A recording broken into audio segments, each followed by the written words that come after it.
Assalamualaikum warahmatullahi wabarakatuh. Selamat berjumpa di Realita TV di acara Sarinya Berita Sarita.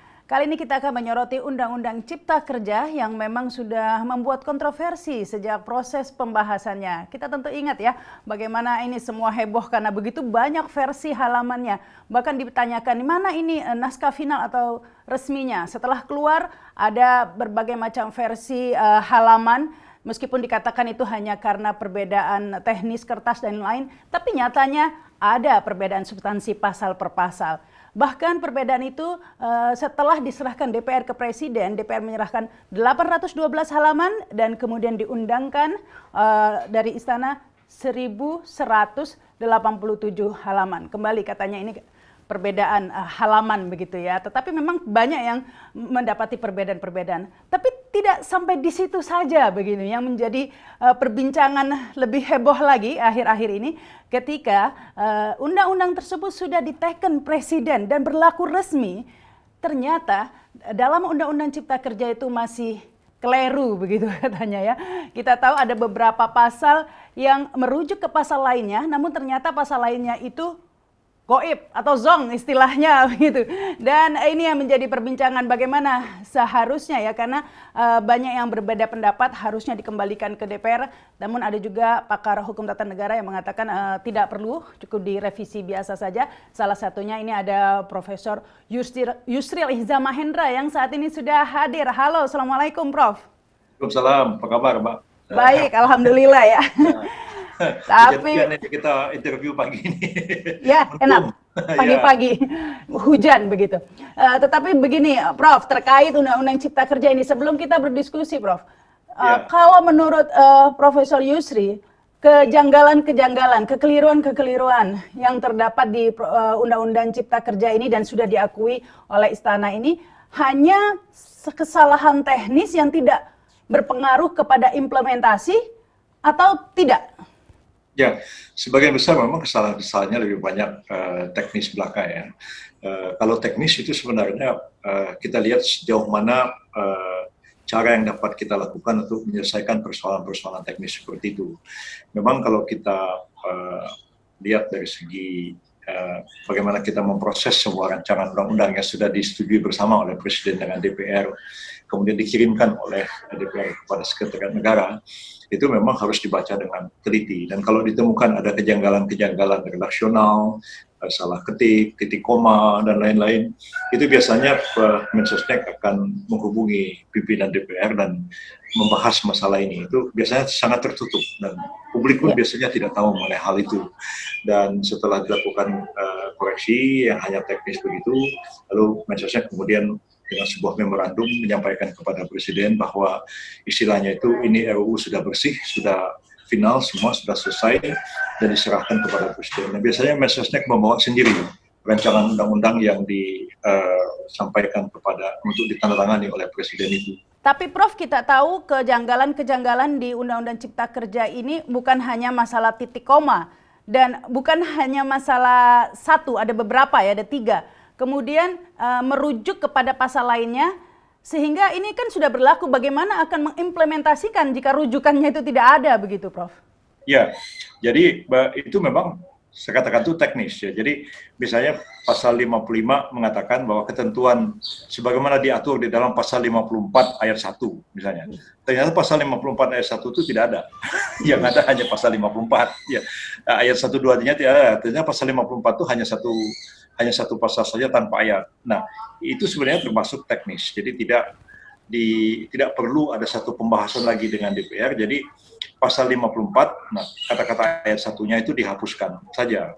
Nah, nanti kalau itu sudah dirapikan seperti itu, lalu nanti dituangkan lagi di lembaran negara dan diberikan anotasi atau catatan bahwa ada kesalahan-kesalahan teknis sebelumnya dan kemudian sudah dilakukan perbaikan dan ini dijadikan sebagai satu rujukan resmi undang-undang yang sah berlaku. Nah, tapi kalau itu menyangkut substansi, misalnya satu norma di dalam Undang-Undang 11 tahun 2020 ini misalnya bertentangan dengan undang-undang lain. Nah, kalau bertentangan undang-undang lain, sementara undang-undang lain yang sudah ada sebelumnya itu tidak secara eksplisit dinyatakan dia sudah dicabut dengan berlakunya undang-undang yang baru ini. Kalau itu sebenarnya ilmu hukum akan menjelaskan hal itu. Ya, pertama, hukum yang baru dia menyampingkan ketentuan yang lama. Jadi walaupun tidak dinyatakan secara resmi dicabut, tapi karena ada sesuatu yang baru dan mengatur materi yang sama, maka materi yang sama yang lama itu dikesampingkan. Itu hakim paham bagaimana menerapkan soal ini.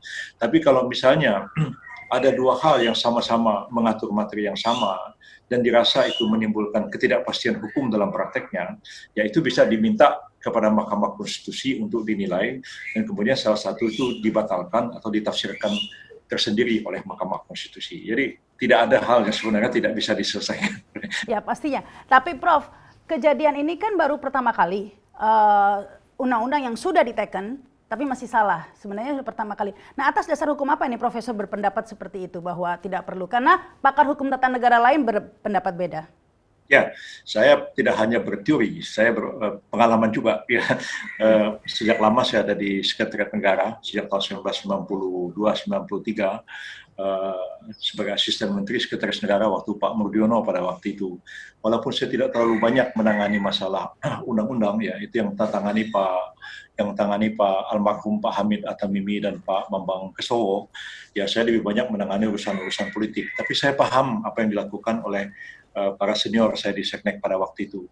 Jadi mereka memang harus membaca dengan sangat teliti dan Pak Murdiono itu selalu mengatakan kepada kami yang muda, itu sampean harus ingat ya, sampean ini yang menjaga presiden.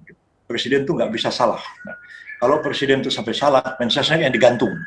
Saya ingat betul apa yang diwanti-wanti oleh almarhum Pak Murdiono itu. Dan ketika saya jadi Mensesnek, pengalaman saya, RUU itu sudah diserahkan oleh DPR ke Seknek, dan kami baca. Kalau ada teknis, kami bicara dengan DPR. Nah, kalau tidak ada teknis, itu saya rapikan, baca semua. Itu kadang-kadang memerlukan waktu ya sampai 2-3 minggu untuk membaca itu. Setelah itu saya dengan memorandum sampaikan ke Pak SBY. Dia tidak pakai orang lain. Saya sendiri menghadap Pak SBY, ini RUU sudah selesai, Bapak mohon tanda tangani. SBY itu dengan siswa, Pak Yusril benar ini sudah baca. Sudah Pak, sudah teliti bacanya. Sudah Pak, nggak ada salahnya lagi. Insya Allah Pak. Kalau Pak Yusril bilang sudah ada salahnya, Bismillah saya teken. Ya, sebab saya tidak bisa baca sebanyak ini. Ya, kalau saya baca pun ini bukan bidang ilmu saya juga bisa bingung bacanya. Jadi ini trust ya, kepercayaan saling menjaga satu dengan yang lain. Dan saya itu tidak bisa dimiliki oleh orang yang murni ada di kampus ya, mengajar begitu research ya. Tapi pengalaman-pengalaman kita dalam menyelenggarakan kehidupan bernegara itu juga sangat penting ya. Karena itu saya menganggap kalau persoalannya itu hanya menyangkut teknis seperti itu, sebaiknya ada cara untuk menyelesaikan. Tapi kalau dia menyangkut substansi, membawa implikasi kepada norma, itu mau tidak mau ada dua jalan ya, Presiden atau DPR mengajukan RUU perubahan atau Presiden menerbitkan Perpu untuk mengubah itu. Nah, pihak di luar pemerintah dan DPR bisa saja mengajukan uji material atau uji formil kepada Mahkamah Konstitusi untuk menyelesaikan persoalan ini. Pokoknya gini Mbak Rahma ya, tidak ada persoalan itu yang tidak bisa kita selesaikan ya, asal kita sabar, tenang menyelesaikan persoalan ini. Ya, menyelesaikan tapi caranya ini Pak, yang cara menyelesaikannya yang mungkin berbeda pendapat ini Prof ya. Karena kalau menurut Profesor seperti yang disampaikan tadi, tapi menurut pakar hukum tata negara lain mempertanyakan jika hal itu dilakukan langsung dikoreksi saja, mengingat ini sudah diundangkan begitu ya.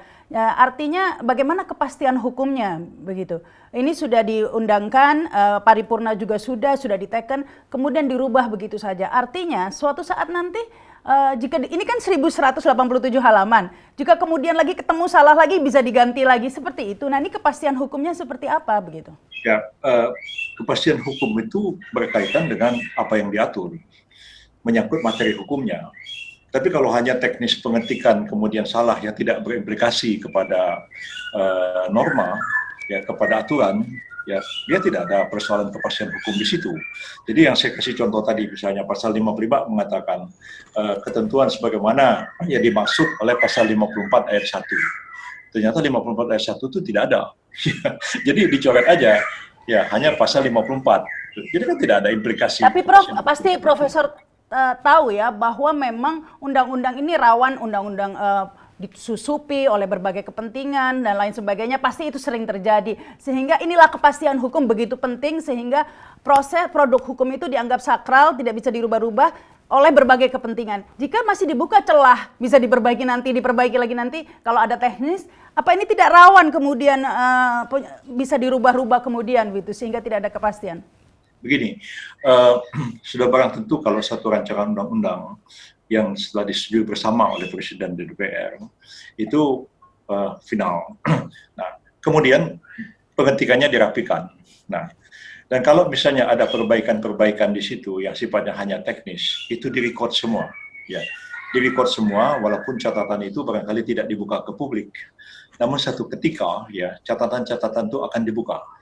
Bagaimana ceritanya ini kok bisa jadi begini? Jadi tiap-tiap pejabat yang menangani satu permasalahan itu ada pertanggungjawaban moral dan pertanggungjawaban administratif, mereka melakukan itu. Nah, saya berpendapat bahwa sebenarnya kalau kita menempuh cara yang tadi dikatakan harus mengajukan amandemen kepada DPR, ya prosesnya panjang sekali, ya panjang sekali dan itu menghabiskan waktu. Kalau kita mau menguji itu ke Mahkamah Konstitusi, ya Mahkamah Konstitusi itu kan hanya uji material dan uji formil. Nah, yang diuji material itu kalau ada pasal undang-undang bertentangan dengan pasal UUD 45. Nah, kalau uji formil menyangkut prosedur pembentukan. Nah, kalau salah ketik ini apa menjadi kewenangan MK untuk memutuskannya? Kan tidak sama sekali. Nah, jadi saya mengatakan bahwa sebenarnya cara yang lebih praktis yang harus kita tempuh dan dapat dipertanggungjawabkan. Artinya Presiden secara resmi mengutus katakanlah Menko Polhukam, Mensesnek dan Menkumham misalnya, atau dulu menteri yang mewakili atau Menko Perekonomian, barangkali saya tidak tahu ya, itu untuk bertemu pimpinan DPR, dan pimpinan DPR itu akan memanggil misalnya pansus atau panja yang menangani ini, kemudian bicara, loh ini ada masalah teknis begini loh, gimana kita sebenarnya tidak menyangkut substansi. Tapi kalau menyangkut substansi memang tidak punya pilihan, kecuali Presiden mengajukan rancangan perubahan atau kemudian Presiden menerbitkan Perpu untuk memperbaiki itu. Ini demi untuk kepastian hukum itu sendiri. Tapi saya tetap mengatakan bahwa ya ini memang satu kehilafan yang sudah terjadi dan menjadi pelajaran untuk di masa-masa yang akan datang supaya tidak terjadi lagi. Dan saya pikir ya pada waktu zaman Presiden Soeharto itu memang sangat tertib bekerja begitu, jarang sekali ada kesalahan-kesalahan seperti ini. Dan belakangan memang ya dunia sudah berubah, pejabat juga sudah berganti begitu ya, nggak kita bisa mengatakan yang dulu itu lebih baik daripada yang sekarang, itu nggak juga ya, mungkin yang sekarang juga ada hal-hal yang lebih baik juga yang mereka lakukan. Ya, tapi Prof, kan dalam produk undang-undang atau produk hukum itu ada azas kecermatan gitu. Iya betul. Nah, ini kan berarti sudah jelas sekali tidak cermat karena bukan satu salahnya, dan di lembar-lembar pertama loh Prof. Ini di lembar-lembar pertama itu sudah salah. Kita mungkin belum membuka lembar-lembar yang 1187. Ini baru pertama-tamanya sudah ditemukan tidak begitu. Ya, kalau halaman itu begini aja. Halaman itu kan tergantung size atau ukuran huruf yang kita gunakan ya. Bisa aja 10 halaman kalau hurufnya cuman karakternya misalnya 12 poin gitu. Kalau diganti jadi 16 poin mungkin jadi 14 halaman.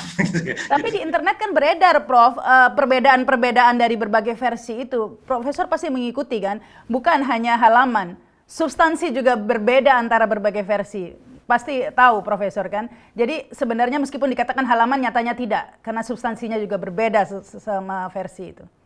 Kalau versi-versi itu bisa saja, karena kan sekarang ini kan dunia kayak begini ya, nggak ada yang bisa ditutupi, tapi yang dijadikan sebagai pegangan itu adalah naskah yang dikirimkan resmi oleh DPR kepada Sekretariat Negara. Itulah yang dijadikan sebagai acuan, dan kalau ada perbedaan-perbedaan, ya tetap kita mengatakan ya, yang diterima oleh pemerintah melalui Seknek, ya inilah RUU yang sudah disepakati bersama. Bahwa di dalamnya itu kemudian ketika diundangkan, ada kesalahan-kesalahan teknis di dalamnya, yaitu pemerintah harus mengakui bahwa itu ada kesalahan-kesalahan dan pemerintah harus mencari solusi bagaimana harus menyelesaikan persoalan ini. Antara lain demi kepastian hukum seperti yang... Ya, kepastian hukum itu menarik sekali, Prof. Anda tidak khawatir hal ini akan menjadi presiden buruk begitu ke depannya?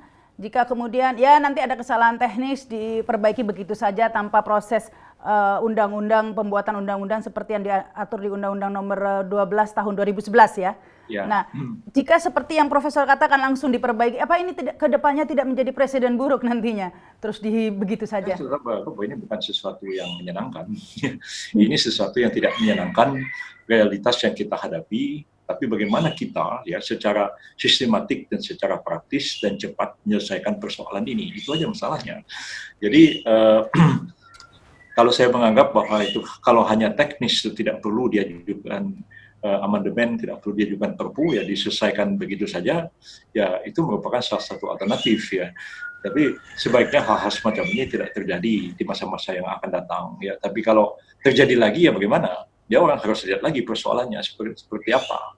Dan seperti kalau kita lihat misalnya hal-hal seperti itu ya, bahkan pada waktu menyusun UUD 45 pun ya, ketika disahkan tanggal 18 Agustus itu tetap ada kontroversi. Yang mana? Apalagi penjelasan, apa kata yang dipakai itu Allah, apa Tuhan misalnya. Itu gimana? Kok di dalam notulennya dibilang kata Allah diganti Tuhan, tapi ketika disahkan jadi dibuangkan dalam berita negara, kok jadi Allah lagi. Itu persoalan yang ya selalu terjadi ya. Tapi lama-lama persoalan itu akan diterima, diselesaikan juga ya. Jadi saya hanya ingin mengatakan bahwa tidak ada masalah yang tidak bisa kita selesaikan asal kita punya itu sudah jelas, Prof. Tapi saya ingin tahu, Prof, tadi Profesor mengatakan bahwa jika diproses seperti ulang ya, direvisi ulang lagi akan memakan waktu yang lama. Itu masalahnya. Mengapa sih, bukankah ini adalah undang-undang sapu jagat yang mengatur begitu banyak kepentingan dan harusnya memang dikerjakan dengan cermat begitu ya. Mengapa harus buru-buru begitu? Memang kalau lama, emang kenapa begitu, Prof? Mengapa harus kayak cepet-cepet begitu, Prof? Ya, sebenarnya begini. Artinya kalau kita itu mengajukan amandemen, ya perbaikan terhadap kesalahan-kesalahan teknis tadi, amandemen kita ajukan, undang-undang yang salah ini kan tetap berlaku. Jadi kita mau menerapkan yang salah itu, kan jadi lebih serius lagi masalahnya. Nah, karena itu saya mengatakan lebih baik kalau teknis diselesaikan secara teknis. Nggak, maksudnya dengan perpu begitu atau dibahas ulang di DPR dengan dengan nomor yang baru begitu, diterbitkan lagi dengan nomor baru begitu. Kalau dibahas lagi di DPR itu bukan berarti bahwa undang-undang yang sudah diteken Pak Jokowi kemarin, Undang-Undang 11 tahun 2020 itu tidak berlaku. Dia berlaku. Nggak bisa dibatalkan oleh perpu kan, Prof? Nah, kalau perpu lain cerita. Kalau perpu memang diterbitkan dan seketika dia berlaku. Jadi itu pilihan-pilihan bagi pemerintah mau pilih yang mana, mau pakai perpu, mau pakai ya, cara saya itu akan lebih mudah karena hanya menyangkut teknis ya. Dan masalah teknis itu juga bisa diselesaikan nanti. Kemudian pemerintah ketika mengambil langkah menyelesaikan itu secara teknis dengan yang saya usulkan itu, ada pihak nggak puas, dibawa ke MK. Nanti apa kata MK? Dibenarkan atau tidak? Masalahnya jadi selesai. Tapi mengapa Profesor kok cenderung ke MK, tidak ke Perpu begitu kan? Karena mengapa condong ke situ? Perpu itu kan, saya selalu berpendirian pemerintah itu jangan mudah-mudah saja menerbitkan perpu. Perpu itu kan harus ada hal ihwal kegentingan yang memaksa. Sekarang misalnya, pasal 55 mengatakan, ya, ketentuan sebenarnya diatur dalam pasal 54 ayat 1. Ternyata ayat 1-nya tidak ada. Nah, lalu apakah itu menimbulkan kegentingan yang memaksa atau tidak di negara ini? Kegentingan secara undang-undang iyalah, Prof. Ada undang-undang yang salah diberlakukan untuk rakyat. Undang-undang adalah kontrak sosial dengan rakyat kan. Kalau pasal 55 mengatakan bahwa ketentuan sudah diatur dalam pasal 54 ayat 1. Ternyata ayat 1-nya nggak ada, yang ada hanya pasal 54. Ya.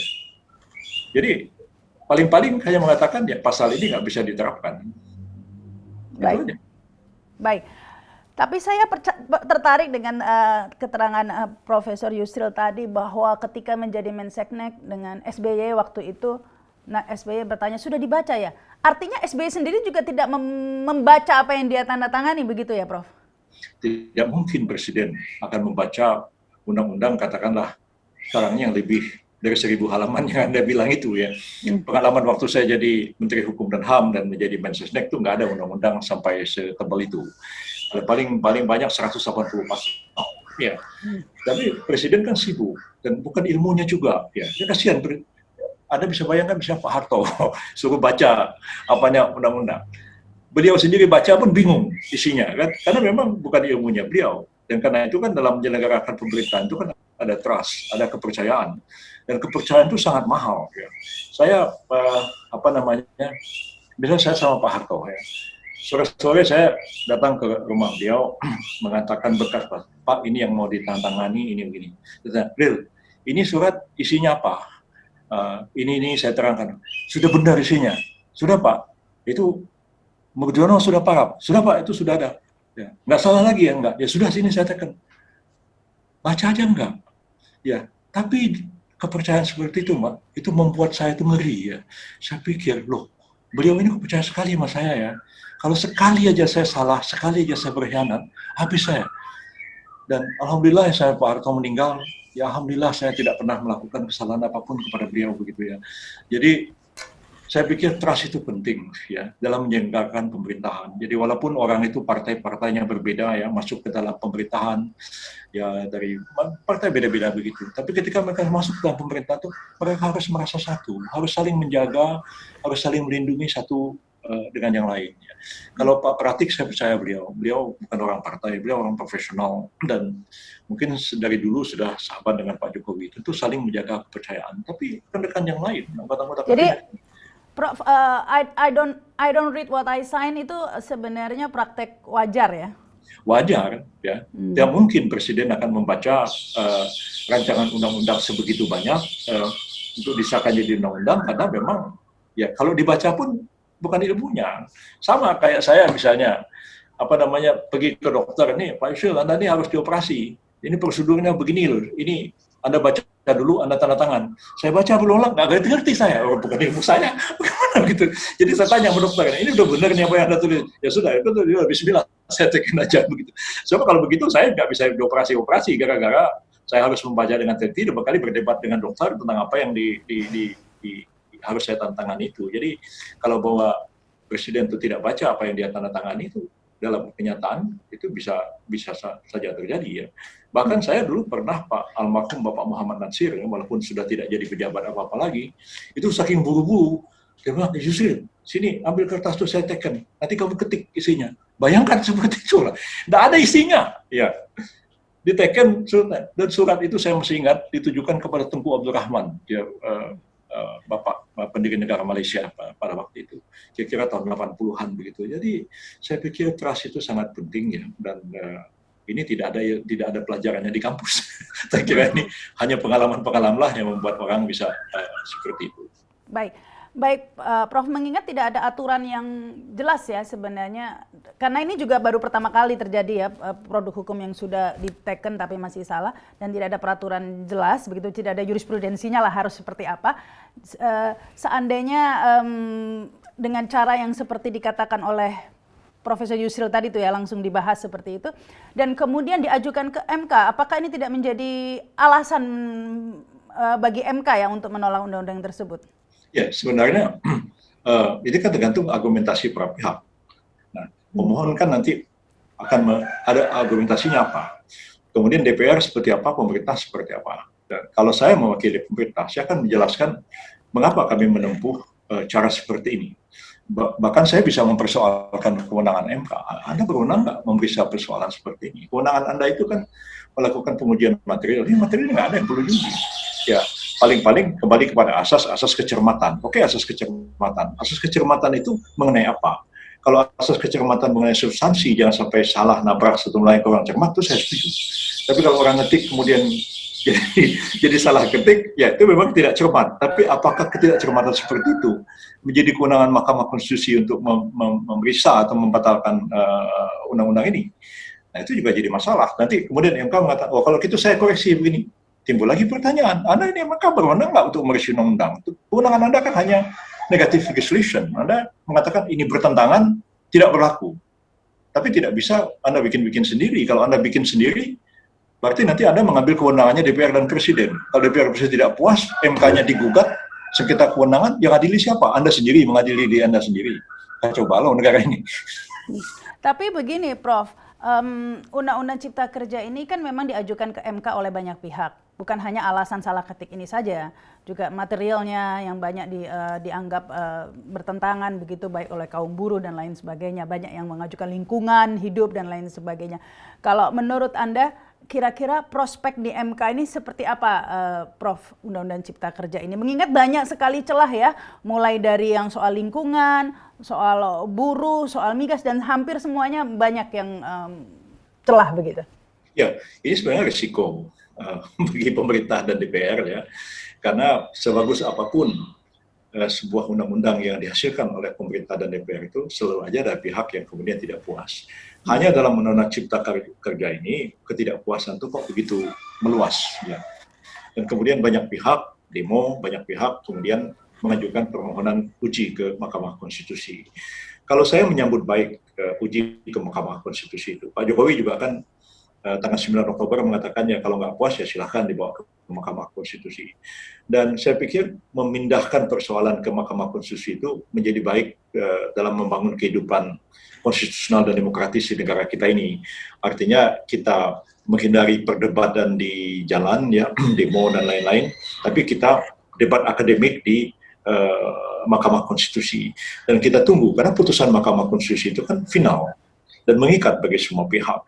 Jadi makin banyak yang diuji, ya biar aja MK nanti akan memutus satu demi satu.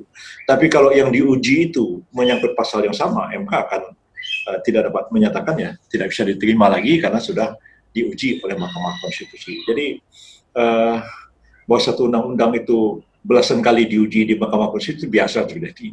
Ya, tapi harus diingat bahwa selama Mahkamah Konstitusi belum memutuskan permohonan pengujian itu, maka undang-undang itu tetap sebagai undang-undang yang sah dan berlaku. Jadi pemerintah kalau mau jalankan, jalankan aja. Gitu. Ya. Tetapi apa yang salah, Prof, dengan perdebatan di jalan, Bro? Bukankah itu juga dilindungi oleh konstitusi? Mengingat ke MK juga ada keraguan dari berbagai pihak ya, karena komposisi dan kemudian katanya sebelumnya juga ada undang-undang yang menguntungkan MK seperti itu. Nah, apa yang salah dengan perdebatan di jalan? Bukankah itu juga demokrasi dan lebih sehat juga? Ya, tidak ada yang salah sebenarnya. Saya pun tidak bilang salah ya. Kita menghormati hak dari setiap orang untuk melakukan unjuk rasa dan lain-lain. Hanya persoalannya kemudian adalah apakah dia akan sampai ke tujuan yang ingin kita capai.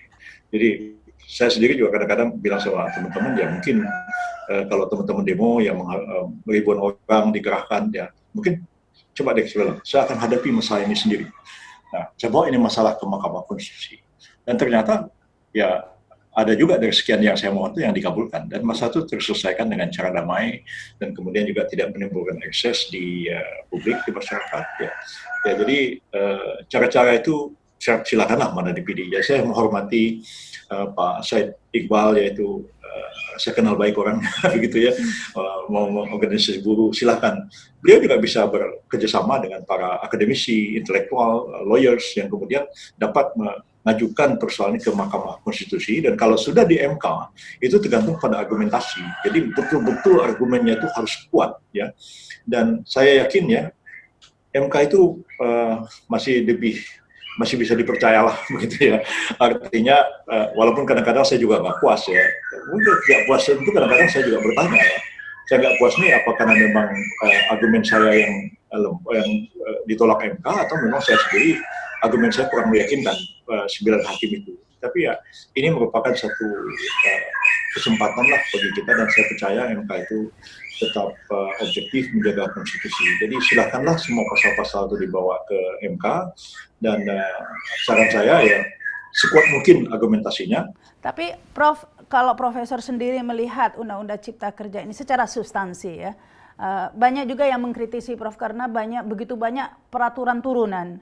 Dibuat tidak rigid sehingga banyak peraturan turunan.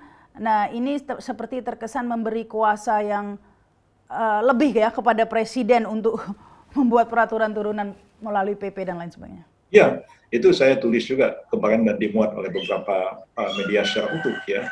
Kekhawatiran para akademisi dan aktivis oleh karena begitu banyak diserahkan pengaturan lebih lanjut kepada peraturan pemerintah dan peraturan presiden. Dan ini kan bisa menimbulkan executive heavy. kekuatan lebih pada presiden dan tidak sejalan dengan cita-cita reformasi untuk menciptakan check and balances sebenarnya antara lembaga-lembaga negara. Dan itu saya akui memang titik lemah daripada undang-undang ini. Bahwa undang-undang ini dibuat tergesa-gesa itu memang ya ini sebuah proyek yang sangat ambisius ya.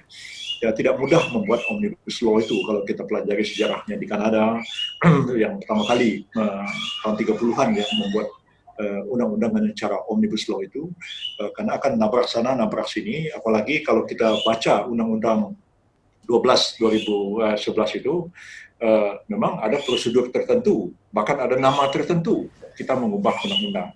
Jadi misalnya undang-undang nomor 1 tahun 2021 tentang perubahan undang-undang nomor 5 tahun 1969 misalnya. Nah, jadi ada begitu. Ini kan omnibus law enggak. Langsung Pak, ini pasal undang-undang ini nggak berlaku. Nah, makanya saya bilang secara prosedur formal. Nah, ini sejalan tidak dengan Undang-Undang 12 2011 itu, sebab MK bisa membatalkan keseluruhan undang-undang itu apabila prosedurnya itu bertentangan dengan ketentuan dalam undang-undang tentang pembentukan peraturan perundang-undangan. Dan ini masalah yang sangat serius yang harus dihadapi oleh pemerintah dan DPR. Jadi kalau uji material diuji terhadap UUD 45, tapi kalau uji formil diuji terhadap undang-undang tentang pembentukan peraturan perundang-undangan. Dan seperti yang saya cerita tadi bahwa di Aceh itu masalah KIP Aceh itu dibatalkan oleh MK itu bukan karena material, tapi karena prosedur yang tidak terpenuhi.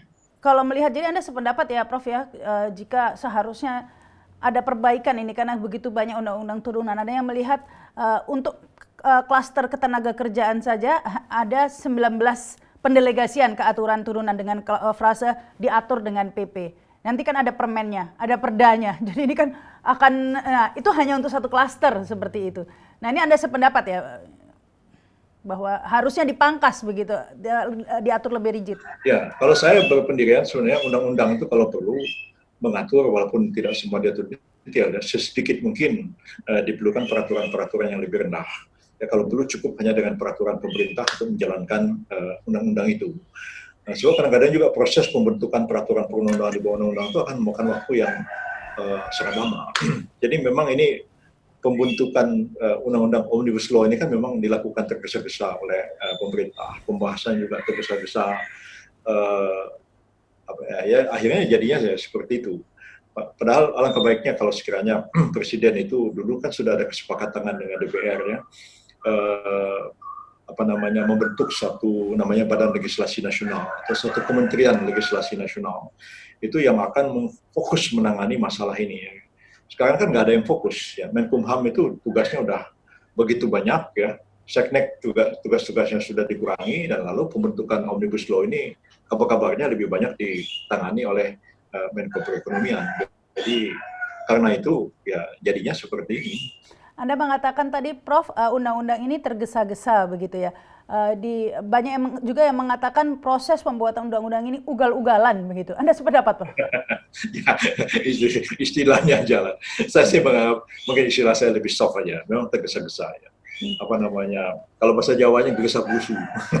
Nah, sungguh ironis ya Prof ya, undang-undang yang sapu jagat mengatur begitu banyak kepentingan diatur secara gerusa-gerusu. Iya, itu dia. Saya katakan ini proyek yang sangat ambisius ya, yang harusnya itu dilakukan satu kajian yang sangat mendalam ya. Ini kan sebenarnya masalah yang sebenarnya bukan hanya dihadapi oleh pemerintahan Pak Jokowi ya. Dari masa Pak Harto dulu pun, ya hukum itu kan tidak begitu diperhatikan untuk ekonomi dan lain-lain. Jadi waktu saya jadi Menteri Kehakiman HAM ya, tahun 99 ya, anggaran Departemen Kehakiman itu nomor 2 dari bawah. Yang paling bawah itu anggaran BKKBN, lalu anggaran hukum. Ada bayangkan negara hukum dengan anggaran seperti itu, karena mentalitas kita itu seperti itu. Makanya kita kalah dengan Malaysia misalnya. Malaysia itu hukumnya itu sangat kuat dan karena itu ada kepastian hukum dilakukan konsisten dan ketika mereka buka investasi, nah orang datang invest ke Malaysia. Kalau kita kan aturannya nggak jelas segala macam dan ketika Pak Jokowi jadi presiden, beliau ingin membenahi semua itu, nah tapi dengan cara yang ya cepat-cepat itu. Nah akhirnya. Nah ini menjadi pertanyaan publik Prof ya. Ada apa sih sebenarnya di balik ini? Mengapa harus seperti tergesa-gesa dikejar target begitu Undang-Undang Cipta Kerja ini harus segera diberlakukan? Anda pun tadi pendapatnya juga mengatakan tidak usah melalui amandemen karena nanti akan memakan waktu lama. Dengan kata lain Anda juga tergesa-gesa sedikit ya, Prof? Ya itu menyangkut satu undang-undang yang sudah terjadi. Saya itu kan hanya menyangkut masalah teknis ya. Tapi kalau menyangkut masalah substansi ya, saya biasanya berpikir agak mendalam. Ya, ya, tapi jangan bertahun-tahun juga mikir itu saya jadi-jadi. Ya, harus walaupun kita memikir dengan mendalam, tapi ya tetap ada limit waktu juga untuk menyelesaikan sesuatu. Jadi memang kenapa tergesa-gesa? Ya kita tahu presiden kita ini kan nggak kayak Pak Harto. Kalau Pak Harto kan 5 tahun kan nggak ada akhirnya. Jadi kalau sekarang kan sudah dibatasi waktu hanya 2 kali 5 tahun. Bahkan mungkin cuma sekali. Pak Jokowi sudah yang kedua sekarang. Jadi wajar saja kalau seorang presiden itu ingin ada proyek-proyek yang ambisius. Ya, ingin supaya mendapat lapangan kerja itu sebanyak mungkin terserap, lalu investasi banyak datang dalam maupun luar negeri, tapi terbentur pada peraturan-peraturan. Nah, lalu peraturan-peraturan itu ingin dikebut seketika. Ya, jadi karena limit waktu itu, kalau misalnya pembenahan hukum kita itu dimulai misalnya sejak tahun 67 misalnya ketika awal Orde Baru, mungkin negara kita perjalanannya tidak akan seperti sekarang. Ya, tapi kita itu udah belakangan, udah berantakan, baru kita membenahi hukumnya. Dan pengalaman saya juga ya pada waktu tahun 99 ya sampai 2004 ya jadi Menteri Kehakiman dan Menteri Hukum dan HAM itu tidak semua terselesaikan, tapi ya lumayan banyak masalah-masalah bisa dibenahi dari segi peraturan perundang-undangan. Nah kalau sekarang ini kan tugas-tugas itu makin meluas dan makin besar, dan karena itu saya sependapat dengan DPR dan Presiden supaya Departemen Kementerian Hukum dan HAM itu dipecah lagi. Jadi yang khusus menangani legislasi yang karena sebagian besar waktu dari Menteri Hukum dan HAM itu habis di DPR membahas RUU, gimana mengurusin penjara, imigrasi dan lain-lain. Ya, Prof, sebenarnya kalau menurut pendapat Prof pribadi begitu, Indonesia ini siap tidak sih dengan metode atau sistem omnibus ini ya? Karena menjadi sangat begitu banyak yang dibahas, halamannya begitu tebal sehingga saya nggak tahu siapa sih yang baca, sebenarnya DPR nggak baca. Ini siapa sebenarnya yang baca begitu? Sepertinya Mensekneknya juga kurang teliti bacanya, buktinya salah. Jadi ini membuktikan kita tidak siap dengan yang sistem seperti ini begitu. Ya, memang omnibus ini baru pertama kali dicoba ya. Sebelum-sebelumnya mirip-mirip dengan itu ada, tapi tidak sekompleks yang sekarang. Misalnya pada waktu kita merevisi undang-undang tentang kekuasaan kehakiman. Itu dengan itu kemudian itu kayak pokoknya, tapi dibentuk lagi undang-undang peradilan umum, peradilan agama, TUN dan lain-lain, diintegrasikan. Lalu ada undang-undang lain terkait semua itu. Jadi mungkin yang lebih baik itu kita melakukan langkah semacam kodifikasi terhadap materi aturan yang sama, dan kodifikasi itu tidak perlu disahkan jadi undang-undang. Jadi semua undang-undang yang mengatur materi yang sama itu disistematikan, dituangkan dalam satu buku. Cukup dengan misalnya peraturan presiden mengatakan ini ada kodifikasi atau kompilasi hukum terkait dengan kekuasaan kehakiman yang menjadi rujukan bagi semua pihak. Nah sekarang ini kodifikasi atau kompilasi seperti itu memang belum ada. Lalu kita menerobos langsung ke Omnibus Law dengan harapan kita satu undang-undang mengatur semua hal yang terkait dengan itu. Tapi dimanapun yang namanya Omnibus Law itu ya nggak akan juga bisa mencakup semua hal karena menjadi semakin tidak terbatas ya. Kalau kita lihat asal-usulnya di Kanada dulu terkait dengan masalah pelayaran, ya masalah pelayaran dibikin Omnibus Law. Nah, lalu ada masalah buruh juga. Lalu misalnya pelautnya kawin. Nah, ada masalah perkawinan. Sulit ya. Jadi saya ingat suatu hari ya, saya ketawa dengan almarhum Pak Yaakob Noah ya, Menteri Tenaga Kerja zamannya Bu Mega. Itu semuanya itu mau diintegrasikan ke tenaga kerja. Itu rumah sakit pekerja, ini pekerja, ini pekerja. Lalu saya bilang, "Bro, ada satu yang belum." "Apa, Bro?" katanya. "Pekuburan pekerja." Saya bilang gitu. Jadi semua itu dari hulu sampai ke hilir mau ditangani oleh Departemen Tenaga Kerja, kan sesuatu hal yang sebenarnya tidak mungkin begitu. Karena nanti buruhnya mau kawin, ada lagi KUA buruh, celaka begitu. Ya, jadi saya kira memang kita harus mengakui bahwa memang ini sulit ya, tapi ya tidak bisa kita mau berambisi untuk semua seperti itu. Jadi, tapi karena ini memang sudah menjadi proyek ya, sudah dipidatokan oleh Pak Jokowi pada waktu terpilih sebagai presiden, dan mau tidak mau kabinetnya terpacu untuk melakukan ini, walaupun di sana sini kita tahu banyak sekali kelemahan-kelemahan dan kekurangannya. Tapi kan negara kita negara hukum, Prof, bukan negara proyek. Ya proyeknya proyek hukum. Iya, ini jadi semakin jadi guyonan begitu loh, Prof. Bagaimana sih ini wibawa mulai dari proses, bukan diteken ini hanya ujungnya ini ya. Dari sebelum sudah diketok palu di paripurna, wah, pasti mengikuti, Prof, ya. Begitu banyak dagelan ini sebenarnya yang tidak lucu. Itu berubah-ubah seperti ini dan sampai akhirnya diteken pun seperti ini. Nah, ini apakah tidak mempermalukan muka hukum kita begitu, potret hukum kita begitu, Prof? Ya itulah, tapi yang mengatakan ya kesalahan-kesalahan itu harus kita akui, dan saya lihat pemerintah sekarang juga tidak apologetik membela diri. Lebih baik ya kita akui bahwa ada kekurangan-kekurangan, dan kan saran saya kemarin itu supaya pemerintah itu membentuk satu tim penampung aspirasi ya. Jadi yang demo, rekan-rekan pekerja, mahasiswa dan lain-lain itu ditampung aspirasinya, didengar, dan pemerintah mengatakan ya kami sadar ini ada kelemahan-kelemahan, ya kita tampung deh. Ya ini jalan dulu, tapi setelah itu sambil juga kita revisi, kita lakukan perbaikan-perbaikan. Nah, tapi di samping juga ada positif negatifnya juga, banyak pengaturan-pengaturan diserahkan kepada PP dan kepada Perpres ya. Tapi kalau misalnya para aktivis itu aktif ya bergerak, karena mereka datangi Ibu Ida Mauziah yang Menteri Tenaga Kerja sekarang. Ini banyak loh aturan-aturan mengenai pekerja yang dipersiapkan PP-nya, dan kami maunya begini-begini. Nah, jadi mereka juga mempressure Menteri Tenaga Kerja supaya apa yang menjadi harapan dan cita-cita para pekerja itu juga dapat dituangkan, ditampung di dalam PP-PP itu. Jadi kita ini kan sudah menghadapi sesuatu kenyataan. Jadi karena itu kita berjuang itu juga harus realistik gitu ya. Ini kita coba, walaupun tentu tidak 100% apa yang kita perjuangkan itu akan terwujud menjadi kenyataan. Tapi minimal ya mungkin kalau 70-80% bisa terwujud kan bisa aja. Jadi PPPP tadi itu ada negatifnya, tapi ada positifnya juga. Mumpung belum dibuat. Nah, kalau mereka fokusnya bukan menolak ini, tapi mendemo pemerintah supaya PP-nya bunyinya seperti ini, itu akan jadi lebih baik. Tapi PP kan tidak bisa bertentangan dengan undang-undangnya, Prof. Ya, kalau bertentangan, PP-nya itu nggak bertentangan. Jadi undang-undangnya itu sendiri hanya singkat mengatur, menyerahkan kepada PP. Nah, itu dia masalahnya. Jadi kalau PP-nya nanti bertentangan dengan undang, kan nanti diuji lagi di Mahkamah Agung. Ya. Ini mengapa sih ya, Prof, ya kok kesannya itu semua dikembalikan, rakyat ini harus, ya rakyat ke MK aja, rakyat lapor saja, jadi semua bebannya ini dikembalikan ke rakyat lagi begitu, Prof. Bukti kalau nggak ya lapor saja. Mengapa tidak hati-hati dari awal saja, didengar dari awal, mengapa harus seperti itu? Ya idealnya sih begitu, idealnya seperti itulah. Tapi ya kita harus menghormati juga proses demokrasi. Ya bagaimanapun pemerintah sekarang ini kan pemerintah pilihan rakyat juga. Rakyat yang memilih kok. Jadi kalau misalnya ada apa-apa ya itu ada risiko, ada pilihan-pilihan rakyat. Gitu.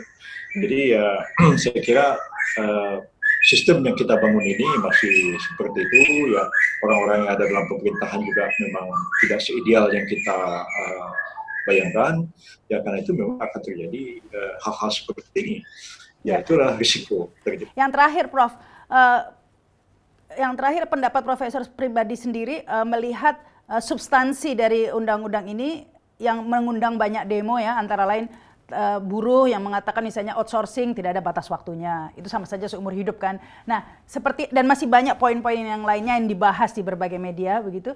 Kalau menurut Prof sendiri seperti apa pendapat?